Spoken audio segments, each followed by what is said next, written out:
name's John Allister. I am the Vicar of St Jude's Church here in Mapley in Nottingham. I'm also the founder of Neurodiverse Church, and I am myself autistic.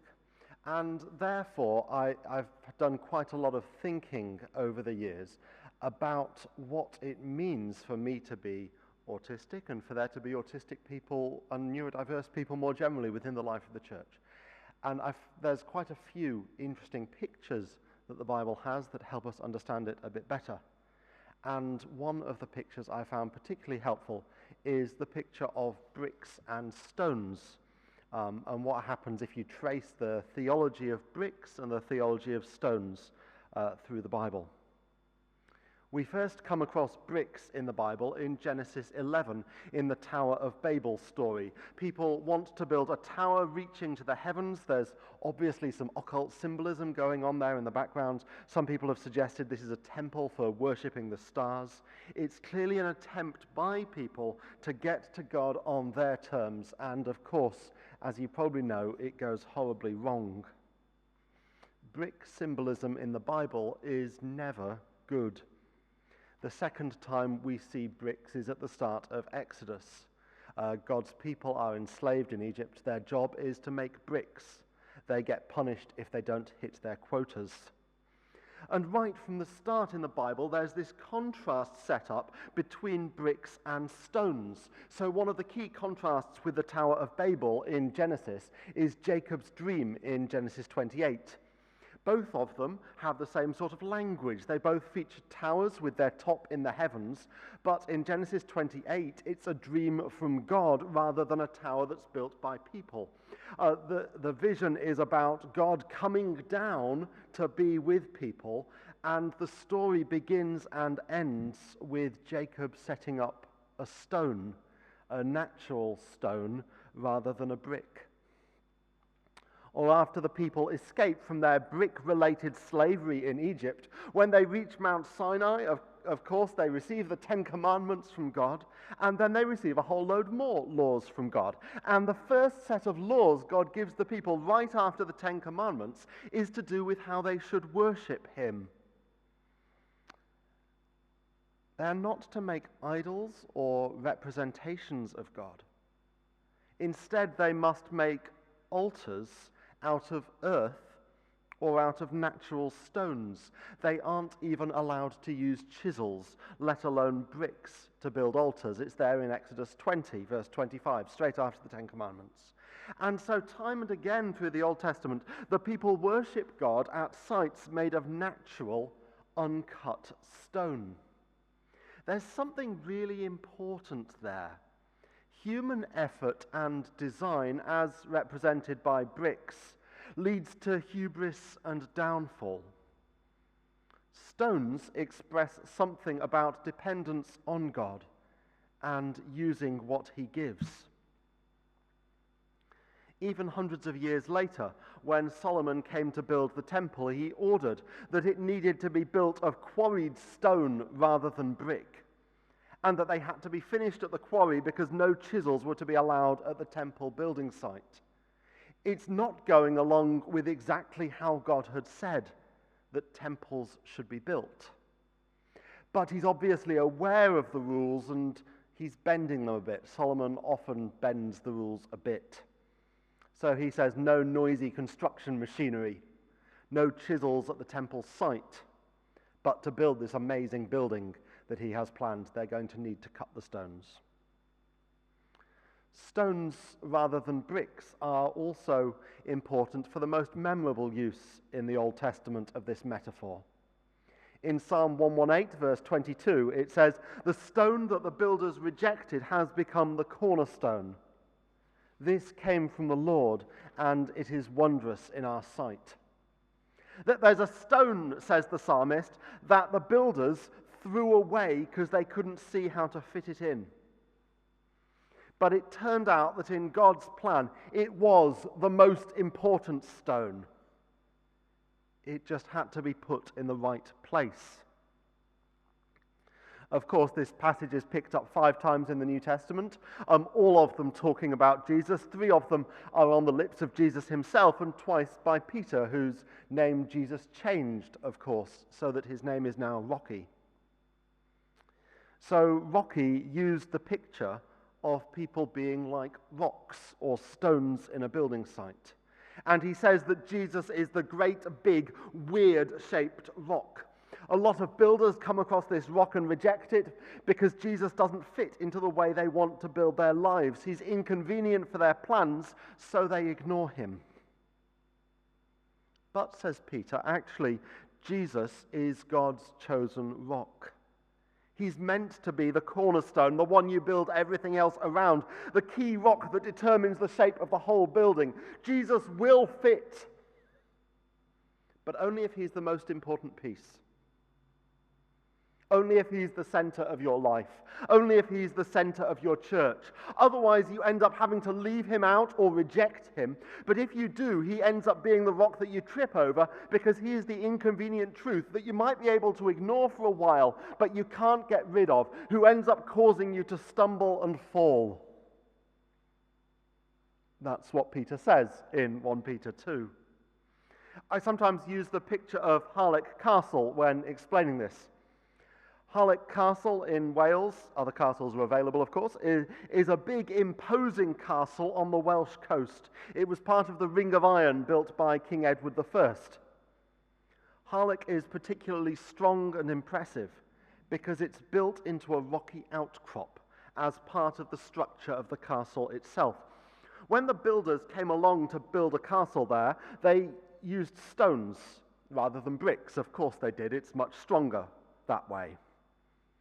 But even then, they had 2 main options for building a castle in Senyk. They could have followed the book of how to build castles. They could have found a sensible flat place away from the rocky outcrop and built it according to the plans that they'd made beforehand. Or they could do what they actually did. They could make the rocky outcrop a central part of the design and structure of the castle. That's the choice we have when it comes to what to do with Jesus. We can build our lives and our theology based on him, or we can build it away from him and have nothing to do with him. Those are the options. We can't build it half in and half out. Why? Because Jesus isn't a standard shape. Spiritually speaking, he doesn't look like other people. He doesn't just fit in nicely. This is partly why when we make all our grand plans for how church should work or what church should do and then just try to transplant them somewhere, it doesn't work. Because it's not about our grand plans. We are meant to build church around Jesus, with him as the chief cornerstone. In modern terms, Jesus doesn't look like other people, he doesn't fit in nicely. In modern terms, we'd say he's neurodivergent. Not that Jesus is autistic or has ADHD or dyslexia, he obviously doesn't have any of those. But God doesn't think like most people do. Jesus' brain works differently from my autistic brain or your brain, whether you're neurotypical or autistic or dyslexic or have ADHD or whatever. In Isaiah 55 verse 8, God declares, "My thoughts are not your thoughts, neither are your ways my ways." God's emotions and his thoughts function so differently from normal people's emotions that many authors and theologians either argue that God doesn't have emotions at all, or they use different words to describe them. I've seen them described as affections or themotions, depending on who you're reading. And because he's so different, that's why we need to fit everything else around him. Or we just ignore him altogether. But Peter, when he's using this metaphor in 1 Peter 2, he doesn't stop there. Maybe because he knew his name was Rocky. He carries on. Peter says that Jesus is the living stone, but that those who come to him are also living stones. and that we are being built together to become a temple. We are stones. We are all different, but because we're united with Jesus, we become more like him. We become stones because we follow the living stone, like Peter. And then we are built together. I sometimes talk here about what it feels like for stones to be built together. Stones aren't bricks. And that's wonderful because it means we're welcome as we are. In God's building, we don't have to fit in with other people's ideas of what we should look like or how we should behave. We're not all the same size and the same shape, and that's a good thing. And at the same time, it means that the stones around us are also stones, not bricks. They have rough edges. They have pokey bits too. And sometimes in the skill of the builder, those rough edges and pokey bits are just what is needed in building the wall. I don't know if you've ever seen the work of the Incans in building the walls at Cuzco. It's incredible, some of the shapes of stones they managed to fit together perfectly to make the building. And sometimes those are bits that are meant to be worn down in contact with other stones. Sometimes building us together makes us into a stronger shape than we would be apart. And that doesn't mean changing stones into bricks or making us all the same shape or size. It means learning to fit together with the stones that God has put around us. So for those of us who are autistic, like me, this isn't a license to be jerks about our autism or to use it as an excuse for not engaging properly with others or for insisting on having our own way. Some of those bits may well be bits that are meant to be worn down by being alongside and working alongside others. But neither is it an excuse for those who are neurotypical to expect everything to be their own way either. We're not all bricks. Most of us aren't bricks, and the building is stronger for that. But this building is also a context where our strengths should be used, where we should be welcomed with the same grace that we extend to others.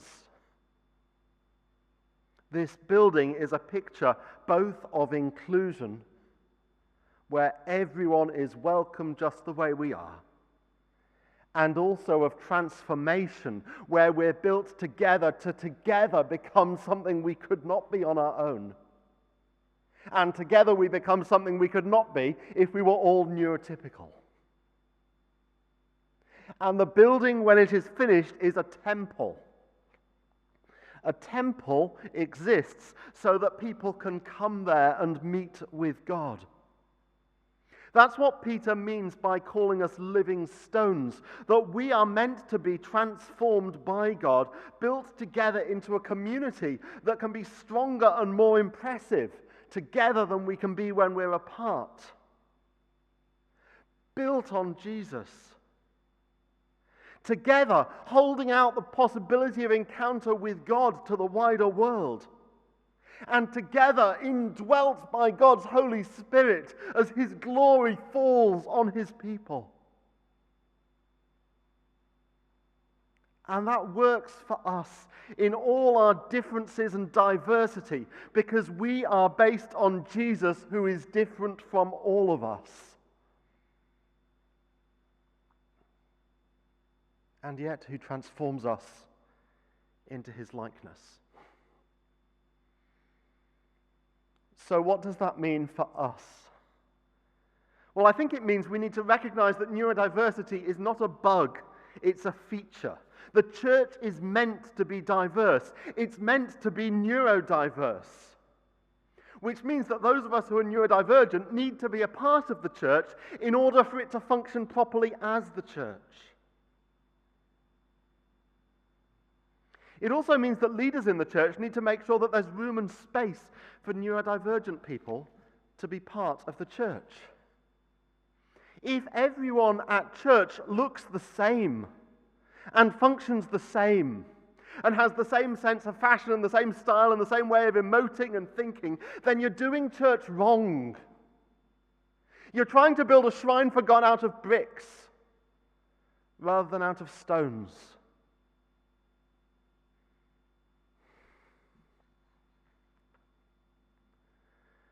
We need to let people in our churches function differently from one another. That means function differently in terms of sensory responses. It means function differently in terms of emotions and how our emotions work.